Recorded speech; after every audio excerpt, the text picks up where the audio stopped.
Hello student, very good morning. I hope you are fine. Welcome to expert classes by Manju ma'am. Student, जैसा कि आप सभी लोग जानते हैं कि इस समय हम आप लोगों का न्यू मॉडल पेपर 2025 स्टार्ट किए हैं। जो बच्चे हमारे बीए बीएससी क्लास 4 सेमेस्टर में होंगे और विषय कौन सा उनका, तो होम साइंस। एग्ज़ाम इसका कब होने वाला है, तो 31 मई यानी कल आप लोगों का इसका एग्ज़ाम होने वाला है। और पेपर का नाम क्या है, तो आवास एवं प्रसार शिक्षा। आज जो है ये आप लोगों का वेरी शॉर्ट क्वेश्चन यानी सेक्शन ए का पार्ट हमने कवर किया है स्टूडेंट। और ये कौन सा पार्ट है आप लोगों का, तो ये पार्ट 5 है स्टूडेंट। इससे पहले आप लोगों का 4 पार्ट यानी 4 मॉडल पेपर हो चुका है। आज ये 5वां और आखिरी है। तो देखिए स्टूडेंट, ये भी आप लोगों का एग्जामिनेशन के पॉइंट ऑफ व्यू से मोस्ट इंपॉर्टेंट क्वेश्चन का कलेक्शन है। तो आप लोग प्लीज़ इस वीडियो को अच्छे से देख कर जाइएगा और इसके पहले जो 4 वीडियो है उसको भी आप लोग अच्छे से देख लीजिएगा, क्योंकि यहाँ से एग्ज़ाम में आपके क्वेश्चन आने वाले हैं। और आप लोगों का को करिकुलर का एग्ज़ाम जो 2 जून को होने वाला है स्टूडेंट, तो उसका भी मैं मॉडल पेपर दे चुकी हूँ। और आप लोगों को कल एक और मॉडल पेपर मैं दे दूंगी जो कि आपके एग्जामिनेशन के पॉइंट ऑफ व्यू से मोस्ट इंपॉर्टेंट होगा। तो आज आप लोग ये देख लीजिए और कल आप लोगों को एक क्लास को करिकुलर की और मिल जाएगी। तो आइए स्टूडेंट, हम बिना समय गंवाए स्टार्ट करते हैं। आप लोगों का देखिए प्रश्न क्या है कि आवास की आवश्यकता से आप क्या समझते हैं, या आवास की आवश्यकता क्यों पड़ती है, ठीक है। या इसी को दे सकता है कि आवास के बारे में टिप्पणी लिखिए। तो कैसे हूँ आपको आपको आंसर कैसे लिखना है, तो देखिए आवास प्रत्येक जीवधारी की मौलिक आवश्यकताओं में से एक है। जीवन रक्षा के उपाय खोजते खोजते मनुष्य ने संरक्षण के विकास की जो राह पकड़ी वह निरंतर उन्नति स्रोत रहा। तो देखिए हम सभी लोग जानते हैं कि हमारी मूलभूत आवश्यकता क्या है, तो रोटी कपड़ा मकान, ये 3 हमारी क्या होती है, मूलभूत आवश्यकता होती है। तो आवास भी क्या उन्हीं मूलभूत आवश्यकताओं में से एक है। और मनुष्य ने क्या किया, जैसे कहा जाता है ना कि आविष्कार आवश्यकता ही क्या होती है, आविष्कार की जननी होती है। तो मनुष्य क्या हुआ, अपने मतलब जीवन रक्षा के लिए बहुत कुछ मतलब खोजता रहा। संरक्षण के लिए जैसे कि मान लीजिए चावल हुआ, दाल हुआ, एक छोटा सा एग्जाम्पल समझिए, तो उसको हम क्या करते हैं, एक जगह स्टोरेज करके रखते हैं ना साल भर खाने के लिए। तो उसी तरह से खोजते खोजते वो क्या है, मतलब विकास की इतनी और अच्छी ऐसी राह पकड़ी जो कि आज भी क्या है, मनुष्य जो है इसमें उन्नति करता ही जा रहा है। फिर क्या है, इतिहास साक्षी है, मनुष्यों ने इसी आवास व्यवस्था को जताने के लिए कितने शारीरिक, मानसिक और आर्थिक श्रम किए हैं। आवास, ठीक है, आवास जो उन्हें संरक्षण दे सके, ठीक है, सुरक्षा दे सके तथा स्वस्थ और शांति दे सके और प्रिय वातावरण दे सके, इसी को हम क्या बोलते हैं, आवास बोलते हैं। तो हम सभी लोग जानते हैं कि आवास जो होता है घर और मकान में बहुत अंतर होता है।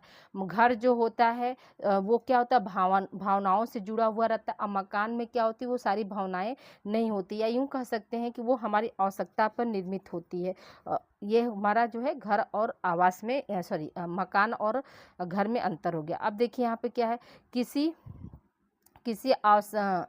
आवश्यकता ही किसी वस्तु की उपयोगिता तय करती है।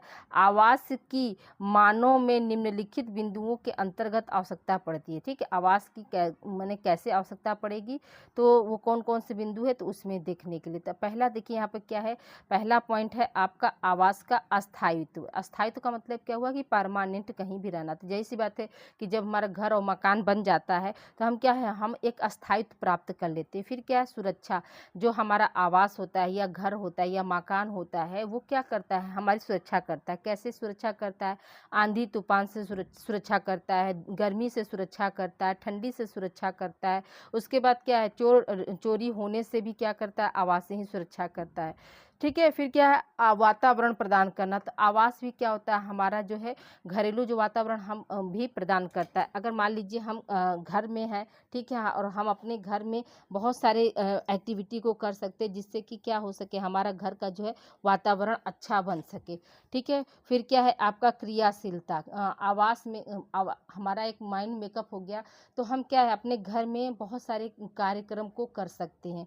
फिर क्या, अभिव्यक्ति भी आवास के जरिए क्या है, हम अपनी भावनाओं को जो है प्रकट करते हैं। सामाजिक प्रतिष्ठा, प्रतिष्ठा का मतलब क्या हुआ कि हमारा घर और मकान भी क्या करता है, कहीं ना कहीं हमारे समाज में हमारा मान सम्मान जो है बढ़ाता है। मनोरंजन एवं विश्रांति का मतलब क्या हुआ कि घर जो होता है वो हमारा मनोरंजन का केंद्र बनता है, और जहाँ हम थके हारे आते हैं काम से, जैसे थक के हारे, जैसे आप परीक्षा दे के आएंगे तो क्या हुआ 2 घंटे का ही पेपर है, लेकिन आप वहाँ थकते हैं तो आपको विश्राम करने की जरूरत पड़ेगी ना, तो आवास क्या वहाँ पर आपको रेस्ट देगा। फिर संग्रह, संग्रह का मतलब क्या हुआ कि हम घरों में ही क्या करते, अपने खाने पीने की चीज़ों को जो है संग्रहित करके रखते हैं। फिर रुचि और शौक की पूर्ति, देखिए हम अपना जैसा चाहते हैं अपने रुचि के अनुसार अपने घर बार को जो है रखते हैं और अपना शौक जो है पूरा करते हैं। फिर क्या, सांस्कृतिक सुरक्षा, सांस्कृतिक सुरक्षा का मतलब क्या हुआ कि जो हमारा आवास है जो वो हमारे क्या कल्चर को भी जो है सुरक्षित करता है। हमारा घर, हमारा परिवार जो है हमारी जो भी संस्कृति है, जो भी रीति रिवाज है, उसको क्या करता है आगे की ओर अग्रसर करता है। तो ये सब क्या, सब आपकी आवास की आवश्यकता है। सांस्कृतिक सुरक्षा को रखने के लिए भी, मेंटेन करने के लिए भी हमें क्या है आवास की जो है जरूरत पड़ती है। अब आइए देखिए आवास की विशेषताएं। प्रश्न क्या है आपका, आवास की विशेषताएं बताइए। तो देखिए आदर्श शब्द का प्रयोग हम उसे एक मिनट उस श्रेणी के लिए करते हैं जिसमें पूर्णतया हो। देखिए आदर्श शब्द का मतलब क्या हुआ कि आदर्श शब्द का मतलब जैसे कि कोई काम जो है मतलब पूरी तरह से संपूर्ण हो, मतलब उसमें कोई कमी ना हो, तब वहाँ पे क्या है हम आदर्श शब्द का प्रयोग करते हैं। यह संपूर्णता अनेकों दृष्टिकोण से मकान में समान आंकी जाती है, तथापि परिवार की व्यक्तिगत आवश्यकताएं, स्थितियां इस श्रेणी में भिन्नता ला सकती हैं।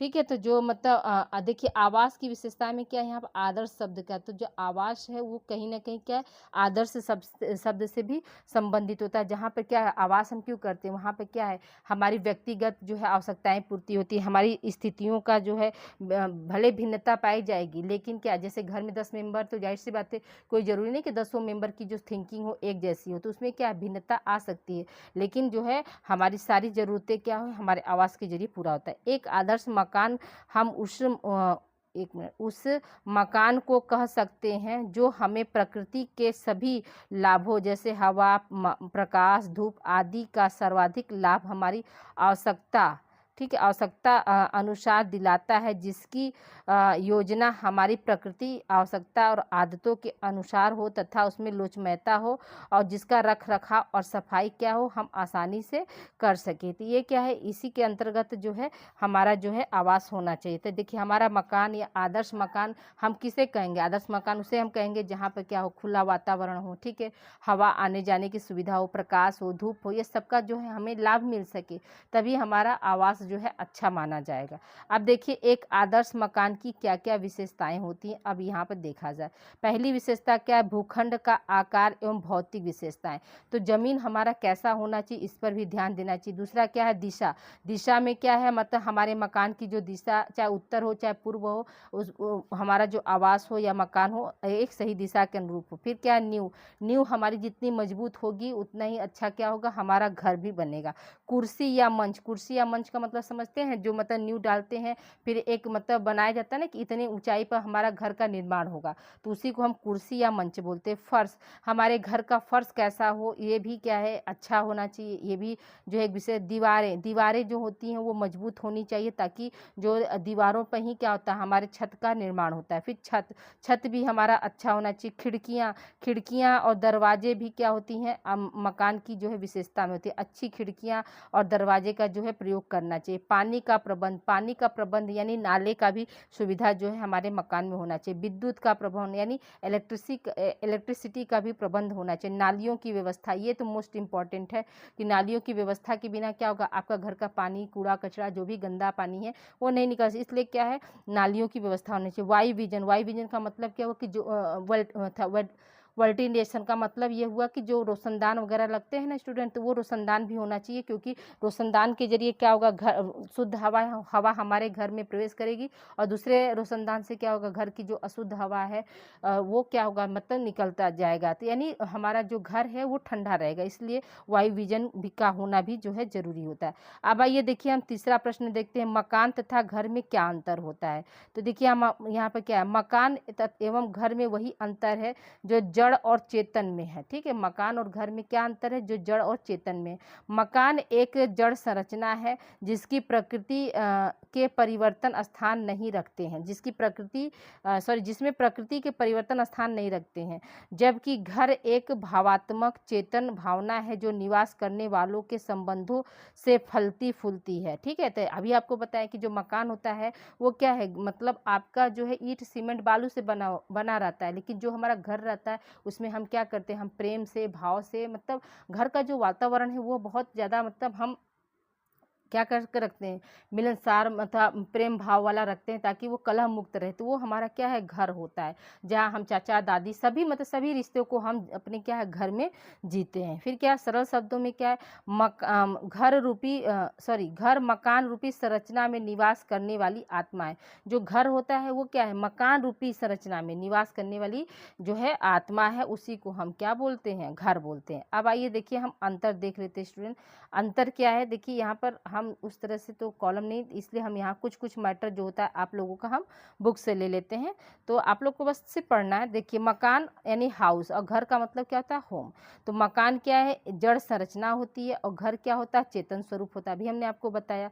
दूसरा क्या है, छत दीवार फर्श आदि से बनता है। मकान क्या है, जो है छत दीवार फर्श आदि से बनता है, और जो घर होता है तो निवास करने वाले व्यक्तियों के परस्पर संबंध, स्नेह एवं एक दूसरे के प्रति भावना से जो है बनता है। तीसरा क्या है, मकान आवश्यकता एवं परिस्थिति के अनुसार बदला जा सकता है। जैसे हम रेंट पे ले रहे हैं, तो रेंट आज हमारा यहाँ पर काम हुआ तो हम यहाँ ले लिए, फिर कल कहीं मेरे बच्चे कहीं और शिफ्ट हुए, उनको पढ़ना लिखना है, तो हम क्या किया, हम वहाँ भी जाके ले लिए। लेकिन घर को तो हम उठा उठा कर नहीं ना ले जा सकते हैं। तो यही चीज़ें यहाँ पर कि मकान क्या, मकान आवश्यकता और परिस्थिति के अनुसार क्या है, बदल लिया जाता है, और घर सामान्यतः विवाह के बाद ही बदला जाता है। जैसे एक लड़की है तो उसकी जब शादी होगी तभी वो दूसरे घर में जाएगी, तभी क्या उसका घर बदलेगा। लेकिन मकान क्या है, शिक्षा दीक्षा के लिए क्या है, हम आवश्यकता के अनुसार जब चाहे तब हम क्या कर सकते हैं, बदल सकते हैं।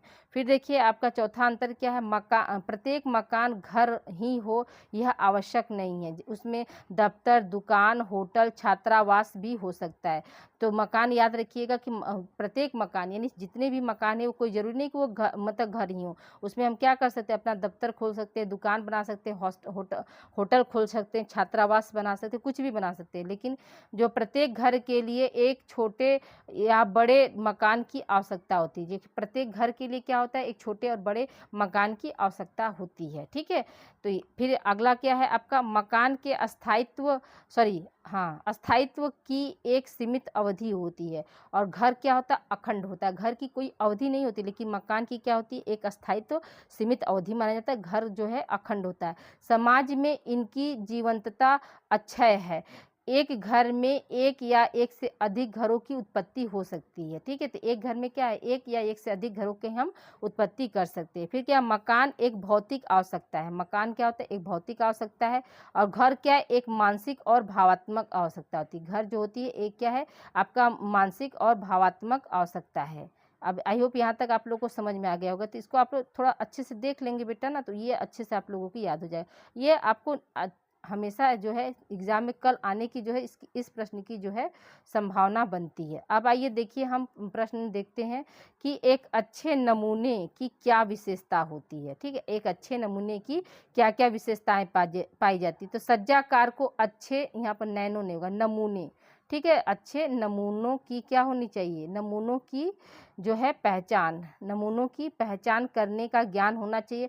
अच्छे नमूने में निम्नलिखित विशेषताएं पाई जाती है। पहला क्या है आपका, व्यक्तिगत वस्तु या इकाई पर अति उत्तम डिजाइन का होना। दूसरा क्या, दोहराव वाले नमूने सूचना बने होने चाहिए। ठीक है, बने होने चाहिए ताकि नमूने स्पष्ट रूप से उभर कर आ सकें। फिर क्या है, नमूनों में निश्चित विशेषता और व्यक्तित्व होना चाहिए। नमूनों की डिज़ाइन की तकनीक में वास्तविकता होनी चाहिए। ठीक है, फिर क्या है आपका, नमूने की रेखा व आकार में एक रूपता, यहाँ पर रूपता होगा। ठीक है, एक रूपता होनी चाहिए। और क्या है, नमूना सज्जाकार और शिल्पकार की प्रसन्नता का परिचायक होना चाहिए। तो ये सब क्या, ये सब आपके जो है नमूने के विशेषताएं हैं जो कि आपके एग्जाम में पूछे जा सकते हैं। तो ये आई होप यहाँ तक आप लोग को समझ में आ गया होगा। अब आइए देखिए हम टेक्सचर या पोत की बात करते हैं। आपको आ सकता है कि पोत या बनावट या टेक्सचर टेक्सचर पर जो है आप टिप्पणी लिखिए। तो आप वहाँ पे क्या लिखेंगे, आपको क्वेश्चन पूछ सकता है। पोत को हम क्या बोलते हैं, पोत को हम बनावट भी बोलते हैं। क्या बोलते हैं, बनावट।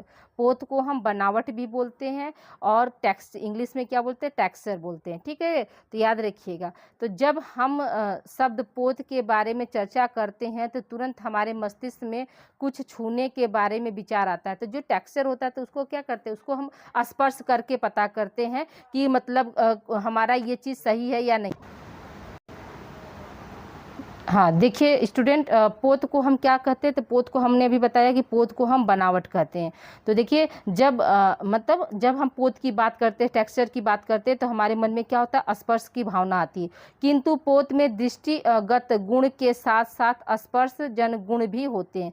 पोत में क्या होता है, दृष्टिगत मतलब कि देखने का, और उसका स्पर्श का मतलब छूने का। ठीक है, क्योंकि जब हम किसी वस्तु को चिकना या खुरदरा या कड़ा नरम देखते हैं तब हम अपनी पूर्व स्पर्श जन संवेदना से जुड़ जाते हैं। पोत को बनावट भी कहते हैं। देखिए अभी हमने आपको बताया कला के तत्वों में बनावट का भी अमूल्य योगदान है। सज्जा में आकर्षण उत्पन्न करने के लिए इसका होना अति आवश्यक है। बनावट का ज्ञान ज्ञानेंद्रियों के माध्यम से किया जा सकता है। इन्हें छूकर या देखकर किया जा सकता है। जैसे चिकनी अथवा खुरदरी जो है मतलब तो उनको क्या हम खुरदरा या चिकना हम कैसे पा सकते हैं, खुरदरा और चिकना क्या हम स्पर्श से जो है देखकर तो हम नहीं जान सकते कि नहीं ये खुरदरा, देखकर भी हमको थोड़ा बहुत पता चलेगा कि उतना नहीं, लेकिन हाँ स्पर्श के जरिए क्या होगा हमको जो है वो चिकना है, कोमल है या नरम है या हार्ड है, तो हम कैसे हम स्पर्श के जरिए जानते हैं। ठीक है, तो ये पोत भी आप लोगों को क्लियर हो गया होगा। अब आइए देखिए हम अगले प्रश्न की ओर चलते हैं। अगला प्रश्न हमारा क्या है कि कला के सिद्धांत बताइए। ठीक है, कला के कितने सिद्धांत होते हैं, याद रखिएगा कला के निम्न सिद्धांत होते हैं। कौन कौन से स्टूडेंट, तो देखिए पहला क्या है अनुपात, दूसरा संतुलन, तीसरा लय, चौथा अनुरूपता और पांचवा क्या है दबाव या बल। तो ये क्या है, ये पांचों आप बस इसको ऐसे लिख देंगे तो ये 2 नंबर का क्वेश्चन में आता है ना, तो आपको 2 में 2 मिल जाएगा, क्योंकि यही 5 पॉइंट जो है कला के सिद्धांत में आते हैं। अनुपात है, संतुलन है, लय है, अनुरूपता है, दबाव या बल है। ये क्या है आपके कला के तत्व हैं। अगला प्रश्न की ओर देखते हैं स्टूडेंट। अगला प्रश्न हमारा क्या है, कला के तत्व कौन से हैं। तो देखिए कला के तत्व क्या है, निम्नलिखित है। देखिए पहले मॉडल पेपर में हमने जो है कला के तत्व के बारे में बताया स्टूडेंट, तो आप लोग लॉन्ग क्वेश्चन अगर देखेंगे तो आपका शॉर्ट क्वेश्चन भी जो है तैयार हो जाएगा। तो कला के तत्व कितने होते हैं, तो सबसे पहले याद रखिएगा कला के कितने तत्व हैं, तो 7 तत्व हैं। और कला के सिद्धांत कितने होते हैं, तो 5 होते हैं। सिद्धांत और तत्व दोनों चीजें क्या है अलग अलग हैं।